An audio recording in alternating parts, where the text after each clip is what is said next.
ಇವತ್ತು ಎಲ್ಲ ನನ್ನ ರೈತ ಬಂಧುಗಳಿಗೆ, ನಾಡಿನ ರೈತ ಬಂಧುಗಳಿಗೆ ನಮಸ್ಕಾರ.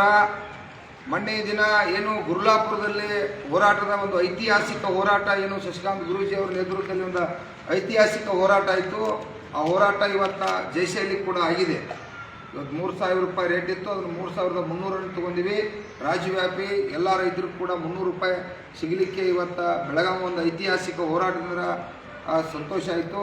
ಇವತ್ತು ಇಡೀ ರಾಜ್ಯದಲ್ಲಿರ್ತಕ್ಕಂಥ ಎಲ್ಲ ರೈತ ಪರ ಸಂಘಟನೆಗಳು, ಕನ್ನಡ ಪರ ಸಂಘಟನೆಗಳು, ನ್ಯಾಯವಾದಿಗಳು, ಮಾಜಿ ಸೈನಿಕರು, ದಲಿತ ಸಂಘಟನೆಗಳು, ವಿದ್ಯಾರ್ಥಿಗಳು ಎಲ್ಲರೂ ಕೂಡ ಇವತ್ತು, ಶಿಕ್ಷಕರು ಎಲ್ಲರೂ ಕೂಡ ಇವತ್ತು, ಪೊಲೀಸ್ ಇಲಾಖೆ, ಜಿಲ್ಲಾಡಳಿತ, ಇವತ್ತು ಸರ್ಕಾರ ಎಲ್ಲರ ಸಹಕಾರದಿಂದ ಇವತ್ತು ಆ ಚಳವಳಿಗೆ ಯಶಸ್ವಿಯಾಗೈತಿ. ಅದಕ್ಕೆಲ್ಲರಿಗೂ ಕೂಡ ವಿಶೇಷವಾದ ನಾಡಿನ ಜನತೆಗೆ, ನನ್ನ ಕಬ್ಬು ಬೆಳೆಗಾರರ ದೇವರುಗಳಿಗೆ, ರೈತ ದೇವರುಗಳಿಗೆ ನಮಸ್ಕಾರನ ಹೇಳುತ್ತಾ, ಮತ್ತೆ ಈಗ ನಾವು 300 ರೂಪಾಯಿ ಹಣ ತಗೊಂಡು ಮುಗಿತಂತಲ್ಲ.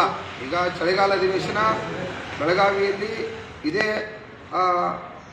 8ನೇ ತಾರೀಕು ಪ್ರಾರಂಭ ಆಗ್ತದೆ. ಡಿಸೆಂಬರ್ 8ನೇ ತಾರೀಕು ಚಳಿಗಾಲ ಅಧಿವೇಶನ ಪ್ರಾರಂಭ ಆಗ್ತೈತಿ. ಇವತ್ತು ಕೂಡ ನಮ್ಮ ಪೊಲೀಸ್ ಕಮಿಷನರ್ ಆಫೀಸಕ್ಕೆ ನಾವು ಭೇಟಿ ಕೊಟ್ಟಿದ್ದು, ನಮಗೊಂದು ಡೇಟನ್ನು ತೊಗೊಳಕ್ಕಾಗಿ. ಇವತ್ತು ರಾಜ್ಯದ ರೈತರೆಲ್ಲ ಕೂಡ ಈ ಕಡೆ ಸ್ವಲ್ಪ ಲಕ್ಷ ಕೊಡ್ರಿ.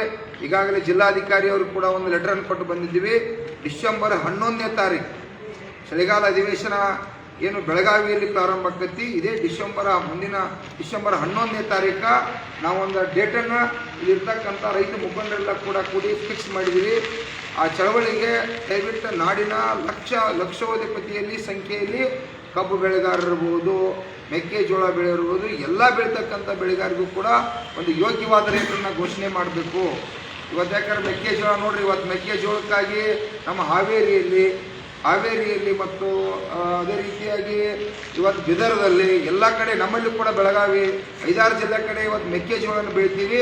ಮೆಕ್ಕೆಜೋಳಕ್ಕೆ ಖರೀದಿ ಕೇಂದ್ರ 24,000 ರೂಪಾಯಿ ಇವತ್ತು ರೇಟ್ ಇತ್ತು. ಅದನ್ನು ಸರ್ಕಾರ ಖರೀದಿ ಕೇಂದ್ರ ಪ್ರಾರಂಭ ಮಾಡಬೇಕಂತೇಳಿ ಇಡೀ ರಾಜ್ಯವ್ಯಾಪಿ ಚಳವಳಿ ಪ್ರಾರಂಭ ಆಗೈತಿ. ತಕ್ಷಣ ಸರ್ಕಾರ ಖರೀದಿ ಕೇಂದ್ರ ಪ್ರಾರಂಭ ಮಾಡಬೇಕು. ಹೆಸರು ಕೂಡ ಇವತ್ತು ಖರೀದಿ ಕೇಂದ್ರನ ಪ್ರಾರಂಭ ಮಾಡಬೇಕು ಅನ್ನುವಂಥದ್ದನ್ನು ಇವತ್ತು ನಾವೆಲ್ಲ ಕೂಡ ಒತ್ತಾಯ ಮಾಡ್ತಾ ಇದ್ದೀವಿ. ಅಂತಲ್ಲ, ಇವತ್ತು ಸರ್ಕಾರ ನಾವು ಈ ಸಲ ಏನು ಅಧಿವೇಶನ ಸಂದರ್ಭದಲ್ಲಿ ಬೇಡಿಕೆ ಇಟ್ಟದಪ್ಪ ಅಂತಂದ್ರೆ, ಎಲ್ಲ ಬೆಳೆಗಳಿಗೂ ಕೂಡ ಬೆಳೀತಕ್ಕಂಥ ಬೆಲೆಗಾಗಿ ಕೇಂದ್ರ ಸರ್ಕಾರ 50,000 ಕೋಟಿ, ರಾಜ್ಯ ಸರ್ಕಾರ 50,000 ಕೋಟಿ ರೂಪಾಯಿ ನಮ್ಮ ರಾಜ್ಯಕ್ಕಾಗಿ ಬೆಲೆ ನಿಗದಿ ಸಂಬಂಧನ ಸರ್ಕಾರ ಈಗ ಹೆಂಗೆ ಗ್ಯಾರಂಟಿ ಮಾಡಿದಿರಲಿಲ್ಲ, ಆ ಗ್ಯಾರಂಟಿ ಜೊತೆ ಇದನ್ನೂ ಒಂದು ರೈತರು ಬೆಳೆದಂಥ ಬೆಳೆಗೆ ಯೋಗ್ಯವಾದ ಬೆಲೆ ನಿರಂತರವಾಗಿ ಖರೀದಿ ಕೇಂದ್ರ ಪ್ರಾರಂಭ ಇರಲಿ, ಬೆಳೆ ಹಾನಿ ಇರಲಿ, ತಕ್ಷಣ ಪರಿಹಾರ ಕೊಡೋಕ್ಕಾಗಿ 50,000 ಕೋಟಿ ರೂಪಾಯಿ ರಾಜ್ಯ ಸರ್ಕಾರ, 50,000 ಕೋಟಿ ರೂಪಾಯಿ ಕೇಂದ್ರ ಸರ್ಕಾರ. ಯಾಕಂದ್ರೆ ಈಗ ನಾವು ಖರೀದಿ ಕೇಂದ್ರ ಪ್ರಾರಂಭ ಆಗಲಿ ಅಂತೇಳಿ ಹೋರಾಟ ಮಾಡೋದು ಬೇಡ. ಇನ್ನು ಮುಂದೆ ನಿರಂತರ ಖರೀದಿ ಕೇಂದ್ರಗಳು ಪ್ರಾರಂಭ ಇರಬೇಕು. ಯಾಕಂದ್ರೆ ರೈತರು ಯಾವಾಗ ಕಷ್ಟ ಬರ್ತೈತಿ, ಆ ಕಷ್ಟ ಬಂದಾಗ ಅವರ ಆ ಖರೀದಿ ಕೇಂದ್ರಕ್ಕೆ ಬಂದ ಮಾಲನ್ನು ಖರೀದಿ ಮಾಡ್ತಕ್ಕಂಥ ಸರ್ಕಾರ ಮಾಡ್ತಕ್ಕಂಥದಕ್ಕೆ ಇವತ್ತು ಹಣ ತೆಗೆದಿಡಬೇಕು. ಕಬ್ಬು ಬೆಳೆಗಾರ ಕೂಡ ಸರ್ಕಾರಕ್ಕೆ ಏನೋ ಒಂದು ಟನ್ ಕಬ್ಬಿಗೆ 4-5 ಸಾವಿರ ರೂಪಾಯಿ ಟ್ಯಾಕ್ಸ್ ಹೋಗ್ತೈತಿ. ರಾಜ್ಯ ಸರ್ಕಾರಕ್ಕೆ ಅವರು ಒಂದು 1,000 ರೂಪಾಯಿ ಒಂದು ಟನ್ ಕೊಡಬೇಕನ್ನುವಂಥ ಒತ್ತಾಯ. ಮತ್ತು ಕೇಂದ್ರ ಸರ್ಕಾರಕ್ಕೆ ಹೋಗ್ತಕ್ಕಂಥ ತೆರಿಗೆ ಹಣದಾಗ ಅದರೊಳಗೆ 1,000 ರೂಪಾಯಿ ಕೊಡಬೇಕನ್ನುವಂಥದ್ದು. ಕರೆಂಟ್ ಕೂಡ ಇವತ್ತು ಕರೆಂಟ್ ನಮಗೆ ಹಗಲಿ 7 ತಾಸು ಕರೆಂಟ್ದಿಂದ ಇವತ್ತು ಸಾಕಷ್ಟು ಜನರಿಗೆ ನಮಗೆ ಹಗಲಿ ನೀರು ಹಾಸಲಿಕ್ಕೆ ತೊಂದರೆ ಆಗತ್ತೈತಿ. ರಾತ್ರಿ ನೀವು ನೀರು ಹಾಸಂದ್ರೆ ನಮ್ಗೆ ಆಗೋದಿಲ್ಲ. ಅದಕ್ಕಾಗಿ ಕಡ್ಡಾಯವಾಗಿ ಹಗಲಿ 12 ತಾಸು ಕರೆಂಟ್ ಕೊಡಬೇಕು. ರಾತ್ರಿ ಸಿಂಗಲ್ ಪೀಸ್ ಕಡ್ಡಾಯವಾಗಿ ಸಿರೀಸ್ ಕೊಡಬೇಕು. ಅಕ್ರಮ ಸಕ್ರಮವನ್ನು ಮುಂದುವರಿಸಬೇಕು. ಏನು 80 ವರ್ಷಗಳಿಂದ ಹಳಿ ತಂತಿ ವೈರ್ ಇವತ್ತೆಲ್ಲ ಬಾದಾಗ್ಯಾವು, ಆ ವೈರನ್ನು ಕೂಡ ಬದಲಾಯಿಸಬೇಕಾಗಿದೆ. ವಿಶೇಷವಾಗಿ ರಾಜ್ಯದಲ್ಲಿ ಇರ್ತಕ್ಕಂಥ ಎಲ್ಲ ನೀರಾವರಿ ಯೋಜನೆಗಳನ್ನು ಇವತ್ತು ಮಾದಾಯಿ ಇರಲಿ, ನಮ್ಮ ಕೃಷ್ಣಾ ಮೇಲ್ದಂಡೆ ಮೇಲಕ್ಕೆ ಏರಿಸೋದಿರಲಿ, ಇವತ್ತು ತುಂಗಭದ್ರಾ ಇರಲಿ, ಅಣೆಕಟ್ಟುಗಳನ್ನ ಇವತ್ತು ಸಾಕಷ್ಟು ಅಣೆಕಟ್ಟುಗಳು ಇವತ್ತು ಕಟ್ಟಡ ಕ್ರ್ಯಾಂಕ್ ಆಗಿರ್ತಕ್ಕಂಥವನ್ನ ಸುಧಾರಣೆ ಮಾಡೋದಿರಲಿ, ಹೂಳು ಎತ್ತುವಂಥದ್ದಿರಲಿ, ಕೆರೆಗಳು ಹೂಳು ಎತ್ತುವಂಥದ್ದಿರಲಿ, ಹಲವಾರು ನೀರಾವರಿ ಯೋಜನೆಗಳನ್ನ ಜಾರಿಗೊಳಿಸ್ಬೇಕು. ಈಗ ಏನು ಸ್ಥಗಿತ ಆಗಿರ್ತಕ್ಕಂಥ ತಕ್ಷಣ ಪೂರ್ಣಗೊಳಿಸ್ತಕ್ಕಂಥದ್ದಾಗಬೇಕು. ಮತ್ತು ಅದೇ ರೀತಿಯಾಗಿ ಹಲವಾರು ರೈತರ ಸಂಕಷ್ಟದಾಗದಾರ. ಬೆಳೆ ಹಾನಿಯಿಂದ ಬರಗಾಲ, ಅತಿವೃಷ್ಟಿ, ಅನಾವೃಷ್ಟಿ ಮತ್ತು ಕೋವಿಡ್ ಈಗ ನಿರಂತರ ನಮ್ಮ ರೈತರ ಬದುಕು ಆತಂಕದಾಗೈತಿ. ಅದರಿಂದ ಸಂಪೂರ್ಣ ಇವತ್ತು ನಮ್ಮ ಕಬ್ಬು ಬೆಳೆಗಾರರು ಎಲ್ಲ ರೈತರು ಬಾಳೆ ಬೀದಿಗೆ ಬಂದೈತಿ. ಕುಟುಂಬಗಳು ಆತ್ಮಹತ್ಯೆ ಮಾಡ್ಕೋತಾವೆ ಈ ದೇಶದಾಗ ಅರ್ಧ ಗಂಟೆಗೂ. ಅದಕ್ಕಾಗಿ ಕೇಂದ್ರ ಸರ್ಕಾರ, ರಾಜ್ಯ ಸರ್ಕಾರ ಸಂಪೂರ್ಣ ಸಾಲ ಮನ್ನಾ ಮಾಡಬೇಕಾಗಿತ್ತು ಕೂಡ ಇವತ್ತು ಹೋರಾಟ ಐತಿ. ಹೀಗೆ ಹಲವಾರು ರೈತರ ಜ್ವಲಂತ ಸಮಸ್ಯೆಗಳನ್ನ ಇಟ್ಕೊಂಡು, ಅದೇ ರೀತಿಯಾಗಿ ನಮ್ಮ ಕಾಡು ಪ್ರಾಣಿಗಳ ದೊಡ್ಡ ತೊಂದರೆ ಆಗತ್ತೆ.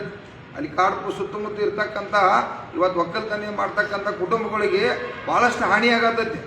ಅದನ್ನು ಇವತ್ತು ಅರಣ್ಯ ಇಲಾಖೆ ಅವ್ರು ಸರಿಯಾಗಿ ರಕ್ಷಣೆ ಮಾಡ್ತಕ್ಕಂಥ ಸಂದರ್ಭ ಇಲ್ಲ. ಹಿಂಗಾಗಿ ಕುಟುಂಬಗಳು ಪಾಪ ಯಾರು ಚೀರ್ತಿ ಕಡೋದು, ಹಾನಿ ತೊಳೋದು, ಆ ಬೆಳೆ ನಾಶ ಆಗತೈತಿ. ಅಂಥ ಕುಟುಂಬಗಳಿಗೆ ಸರ್ಕಾರ ಇನ್ಶೂರೆನ್ಸ್ ಮಾಡಿಸ್ಬೇಕು. ಅವರಿಗೆ ಏನಾರ ಅನಾಹುತಾಗಿ ಡೆತ್ ಆದ್ರೆ 50 ಲಕ್ಷ ರೂಪಾಯಿ ಪರಿಹಾರ ಬರೋ ರೀತಿ ಒಳಗೆ ಸರ್ಕಾರ ಕೂಡ ಅದನ್ನು ಘೋಷಣೆ ಮಾಡಬೇಕು ಅನ್ನುವಂಥದ್ದು. ಇದು ರಾಜ್ಯವ್ಯಾಪಿ ಸಮಸ್ಯೆ. ಬಗರ್ ಹುಕುಂ ಸಮಸ್ಯೆ ಇರ್ಬೋದು. ಬಗರ್ ಹುಕುಂ ಸಮಸ್ಯೆ ಸಾಕಷ್ಟು. ಇವತ್ತು ಪಹಣಿಯನ್ನು ನೀವು ಕೊಟ್ಟಿಲ್ಲ, ಎಷ್ಟೋ ವರ್ಷ 50 ವರ್ಷ 40 ವರ್ಷದ ಭೂಮಿ ಉಳ್ಳಾತಾರ. ಇವತ್ತು ನೋಡ್ರಿ, ಸಂಗೊಳ್ಳಿ ರಾಯಣ್ಣನ ಹಿಡಿದು ಕೊಟ್ಟವ್ರಿಗೆ 11,000 ಎಕರೆ ಜಮೀನು ದೇಶದ್ರೋಹಿಗಳಿಗೆ ಬಿಟ್ಟರೆ ಅಲ್ಲಿ 50-60 ವರ್ಷ ಆಯ್ತು. ಅವ್ರ ರೈತರ ಭೂಮಿ ಉಳ್ಳಾತಾರ, ಅವ್ರಿಗೆ ಉದ್ಧಾರ ಮಾಡಿಕೊಟ್ಟಿಲ್ಲ. ಅದು ಕೂಡ ಇಲ್ಲಿ ಆಗಬೇಕು. ಅರಣ್ಯ ಇಲಾಖೆಯಲ್ಲಿ ಸಾಕಷ್ಟು ನಮ್ಮ ರೈತರು ಆ ಭೂಮಿಯನ್ನು ಉಳ್ಳಾತಾರ. ಅವ್ರು ಸಾವಿರಾರು ಕಾನೂನು ತೊಡಕೊಂಡು ಹೇಳತ್ತೀರಿ, ಅದು ರಾಜ್ಯ ಸರ್ಕಾರಕ್ಕೆ ಕೇಂದ್ರ ಸರ್ಕಾರ ಸಂಬಂಧಪಟ್ಟದ್ದು. ನಾವು ಯಾರು ಭೂಮಿ ಉಳ್ಳಾದ್ರು ನಾವು ಒಡೆಯರಾಗಬೇಕು, ಆಮೇಲೆ ಪಹಣಿಯನ್ನು ಕೊಡಬೇಕು ಅನ್ನುವಂಥ ಹೋರಾಟ ಕೂಡ ಇದೆ. ಹೀಗೆ ರಾಜ್ಯದ ಹಲವಾರು ಇನ್ನೂ ಕೆಲವು ವಿಷಯಗಳಿದಾವು. ಮತ್ತು ಶರಾವತಿ, ಇವತ್ತು ಶಿವಮೊಗ್ಗದಾಗ ಶರಾವತಿ ಪಂಪ್ ಸ್ಟೋರೇಜ್ ಸುಮಾರು 15,000 ಕೋಟಿ ರೂಪಾಯಿ ಖರ್ಚು ಮಾಡಿ ಲಕ್ಷಾಂತರ ಎಕರೆಯನ್ನು ಭೂಮಿಯನ್ನು ಅಕ್ವೈರಿ ಮಾಡ್ಕೊತಕ್ಕಂಥದ್ದು. ಲಕ್ಷಾಂತರ ಕುಟುಂಬಗಳು ಬೀದಿಗೆ ಬರ್ತಾವೆ. ಅದನ್ನು ಕೂಡ ವಾಪಸ್ ಪಡಿಬೇಕು ಅನ್ನುವಂಥದ್ದು ಹೋರಾಟ. ಹೀಗೆ ಹಲವಾರು ರೈತರ ಜ್ವಲಂತ ಸಮಸ್ಯೆಗಳು ಗೊತ್ತಲ್ಲ. ಇದೇ ಡಿಸೆಂಬರ್ 11ನೇ ತಾರೀಕು ಸುಮಾರು ಒಂದು 10 ಲಕ್ಷ ಜನ ನಾವು ಕಬ್ಬು ಬೆಳೆಗಾರ ಸೇರ್ಬೇಕಂತೇಳಿ, ಕಬ್ಬು ಬೆಳೆಗಾರ ಅಷ್ಟೇ ಅಲ್ಲ, ಎಲ್ಲ ಬೆಳೆಗಾರರು ಕೂಡ ಇವತ್ತು ನಾವು ಸೇರಿ ಒಕ್ಕಟ್ಟಾಗಿ ಹೋರಾಟ ಮಾಡಬೇಕಂತ ಸಂದರ್ಭವನ್ನು ಇವತ್ತು ಮತ್ತು ಅದೇ ರೀತಿಯಾಗಿ ಕಬ್ಬು ಕಟಾವನ್ನು ಮಾಡ್ತಕ್ಕಂಥ ಕಾರ್ಮಿಕರು ಈಗೇನು ಕಬ್ಬು ಕಟಾವು ಮಾಡತ್ತಾರೋ ಅವರಿಗೆ ಕಡ್ಡಾಯವಾಗಿ ಸರ್ಕಾರ ಕಾರ್ಮಿಕರ ಕಾರ್ಡ್ ಮಾಡಿ ಕೊಡ್ಬೇಕು. ಯಾಕಪ್ಪ ಅಂತಂದ್ರೆ ಕಬ್ಬು ಕಟಾವು ಮಾಡ್ತಕ್ಕಂಥ ಸಂದರ್ಭ ಅದು ಭಾಳ ಸೀರಿಯಸ್ ಇರ್ತಕ್ಕಂಥದ್ದು. ಯಾಕಂದ್ರೆ ರಕ್ತ, ಉಯಿತ, ಹುಳ, ಉಬ್ಬುಡಿ, ಅನಾಹುತ, ಕಬ್ಬು ಹೇರ್ತಕ್ಕಂಥ ಸಂದರ್ಭದಾಗ ಅವ್ರಿಗೆ ಏನಾರ ಆತ್ಮ ಅಂತಂದ್ರೆ ಆ ಕುಟುಂಬಕ್ಕೆ ಏನೂ ರಕ್ಷಣೆ ಇಲ್ಲ. ಅವರಿದ್ರೆ ಇವತ್ತು ತಮಗೆಲ್ಲ ಸರ್ಕಾರಕ್ಕೂ ಲಾಭ ಆಕೈತಿ, ಕಾರ್ಖಾನೆಗೂ ಲಾಭ ಆಕೈತಿ. ಅವ್ರಿಗೆ ಕಡ್ಡಾಯವಾಗಿ ಕಾರ್ಮಿಕರ ಕಾರ್ಡ್ ಆಗಬೇಕು.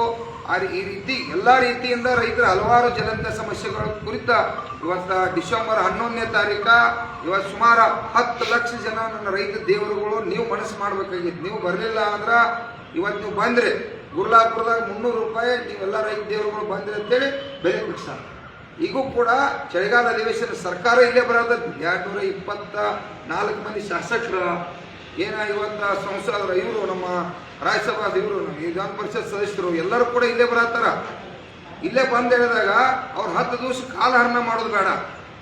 ಬೆಳಗಾವಿಗೆ ಬರೀ ಪದೇ ಏನಾಗತ್ತತಿ, ಇಲ್ಲಿ ಬಂದ್ರಪ್ಪ ಅಂದ್ರೆ ಕಾಲಹರಣ ಮಾಡತ್ತಾರ. ನಾವು ಇಲ್ಲಿ ಬಂದಾಗ ಈ ರೈತರ ಪಾಲಿಗೆ ಬರ್ತಕ್ಕಂಥದ್ದು ಒಂದು 20,000 ಕೋಟಿ ರೂಪಾಯಿ ನೀರಾವರಿ ಇರಲಿ, ಕರೆಂಟ್ ಇರಲಿ, ಹಲವಾರು ಯೋಜನೆಗಳ ಕುರಿತ ನಾವು ಅದನ್ನು ಅವ್ರ ಕೈಲಿ ಕಸ್ಕೊಂಡ ಈ ರೈತರಿಗೆ ಕೊಡಿಸ್ತಕ್ಕಂಥ ಕೆಲಸವನ್ನ ಇವತ್ತು ನಿಮ್ಮೆಲ್ಲರ ಆಶೀರ್ವಾದದಿಂದ ಮಾಡಬೇಕಾಗಿತ್ತು. ಲಕ್ಷಗಟ್ಟಲೆ ಸಂಖ್ಯೆಯಲ್ಲಿ ತಾವೆಲ್ಲ ರೈತ ದೇವರುಗಳು ಭಾಗವಹಿಸ್ರಿ. ಇದು ಸಂಘಟನೆ ಮುಕ್ತವಾಗಿ ಐತಿ. ಇಲ್ಲಿ ಯಾರೋ ನೀ ಅನ್ನುವಂಥದ್ದಿಲ್ಲ. ನಾವೆಲ್ಲರೂ ಕೂಡಿ ನನ್ನ ರೈತ ದೇವರುಗಳಿಗೆ ಲಾಭ ಆಗಬೇಕಾಗಿತ್ತು. ಯಾಕಂದ್ರೆ ನಾವು ಅರ್ಧ ಗಂಟೆಗೂ ಆತ್ಮಹತ್ಯೆ ಆತ್ಮಹತ್ಯೆ ಯಾರು ಮಾಡ್ಕೋಬೇಡ್ರಿ. ನಾವೆಲ್ಲರೂ ಒಕ್ಕಟ್ಟಾಗಿ ಹೋರಾಟ ಮಾಡೋಣ. ಹಂಗೆ ಗುರ್ಲಾಪುರಕ್ಕೆ ಬಂದ್ರಿ, ಕಬ್ಬು ಬೆಳೆಗಾರಿಗೆ 300 ರೂಪಾಯಿ ಸಿಕ್ತ. ಇದೇನು 300 ರೂಪಾಯಿ ಭಾಳ ದೊಡ್ಡ ಸಾಧನೆ ಅಂತ ಅನ್ನೋದಿಲ್ಲ. ಅವರು ತಾತ್ಕಾಲಿಕವಾಗಿ ಇವತ್ತು ಕಾರ್ಖಾನೆ ಸರ್ಕಾರನ ಮನಸ್ಸು ಮಾಡ್ಕೊಂಡು ಇಲ್ಲಿ ಸರ್ಕಾರ ಹೋಗ್ತಕ್ಕಂಥ ತೆರಿಗೆ ಹಣದಾಗ 1000 ಕೇಳಾದ್ದು. ಇವೆಲ್ಲ ಹಲವಾರು ವಿಚಾರಗಳ ಕುರಿತ ನಾವೆಲ್ಲ ಚರ್ಚೆ ಮಾಡಬೇಕಾಗಿತ್ತು. ದಯವಿಟ್ಟು ತಾವೆಲ್ಲ ನಮಸ್ಕಾರ. ಕರ್ನಾಟಕ ರಾಜ್ಯ ರೈತ ಸಂಘಕ್ಕೆ, ಹಸಿರು ಸೇನೆಗೆ, ರೈತ ಹೋರಾಟಕ್ಕೆ, ಜೈ ಜವಾನ್, ಜೈ ಜವಾನ್.